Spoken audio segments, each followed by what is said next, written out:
Easy physics বই থেকে পঞ্চম অধ্যায়ের বেসিক কনসেপ্ট আলোচনায় এই পর্বে আমরা বাতাসের চাপ ও টরসিলের পরীক্ষা নিয়ে কথা বলবো। তো প্রথমে হলো বায়ুমণ্ডলীয় চাপ। বায়ুমণ্ডল তার ওজনের জন্য ভূপৃষ্ঠে প্রতি একক ক্ষেত্রফলে যে পরিমাণ বল প্রয়োগ করে তাকে ওই স্থানের বায়ুমণ্ডলীয় চাপ বলে। পৃথিবীর পৃষ্ঠে প্রতি বর্গমিটার চাপ 10⁵ নিউটন। খেয়াল করো, বায়ুমণ্ডল তার ওজনের জন্য ভূপৃষ্ঠে প্রতি একক ক্ষেত্রফলে যে পরিমাণ বল প্রয়োগ করে তাকে ওই স্থানে বায়ুমণ্ডলীয় চাপ বলে।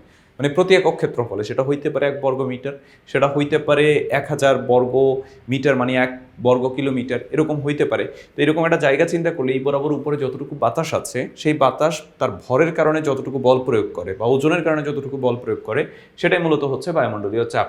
আর এটা ক্যালকুলেশন হচ্ছে এরকম, পৃথিবীর পৃষ্ঠে প্রতি বর্গমিটারে প্রায় 10⁵ নিউটন বল প্রয়োগ হয়। এখানে একটা গ্রাফ দেয়া আছে যে হচ্ছে মানে উচ্চতা বৃদ্ধির সাথে সাথে বাতাসের চাপ কিভাবে কমে যায়।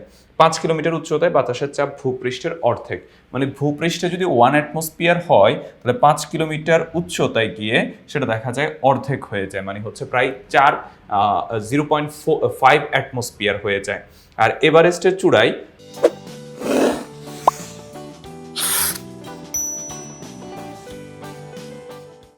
বাতাসের চাপ পৃথিবীর পৃষ্ঠে বাতাসের চাপের মাত্র 35% এবং অক্সিজেনের পরিমাণ পৃথিবীর পৃষ্ঠের অক্সিজেনের প্রায় 1/3। আচ্ছা, তারপরে আসো টরিসিলের পরীক্ষা। টরিসিলের পরীক্ষায় তরল হিসেবে পারদ ব্যবহার করা হয়।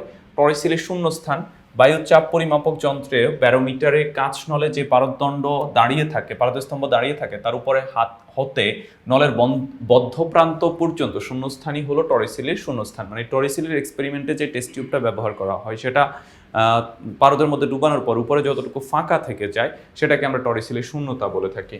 তারপরে সমুদ্র সমতলে বায়ুর সাধারণ চাপ হচ্ছে 76 সেন্টিমিটার পারদস্তম্ভের চাপের সমান। মানে 76 সেন্টিমিটার উচ্চতার পারদস্তম্ভ যেই চাপ থাকলে এই উচ্চতাটা তৈরি হয় ততটুকু চাপের সমপরিমাণ।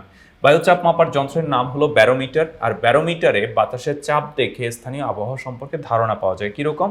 ব্যারোমিটারে উচ্চ চাপ দেখালে বাতাস শুকনো ও আবহাওয়া ভালো, মানে ব্যারোমিটারে যদি চাপ উচ্চ হয় তাহলে আবহাওয়া শুকনো ও ভালো। ব্যারোমিটারের চাপ কমতে থাকলে জলীয় বাষ্পের পরিমাণ বাড়ছে। আর ব্যারোমিটারের চাপ হঠাৎ কমে গেলে ঝড় বৃষ্টি হওয়ার সম্ভাবনা। তো এই পর্বে আমরা এতটুকু পর্যন্ত আলোচনা করেছি। এখানে খুব ইম্পর্টেন্ট কিছু জিনিস, সেটা হচ্ছে টরিসিলের পরীক্ষা এবং তার বেসিক কিছু জিনিস তোমাদের সামনে আলোচনা করেছি, যেগুলো তোমাদের জন্য খুবই গুরুত্বপূর্ণ। আর এই বিষয়গুলো আমরা আলোচনা করছি ইজি ফিজিক্স বই থেকে। তোমরা যারা ইজি ফিজিক্স বই সংগ্রহ করনি খুব দ্রুত সংগ্রহ করে ফেলবে।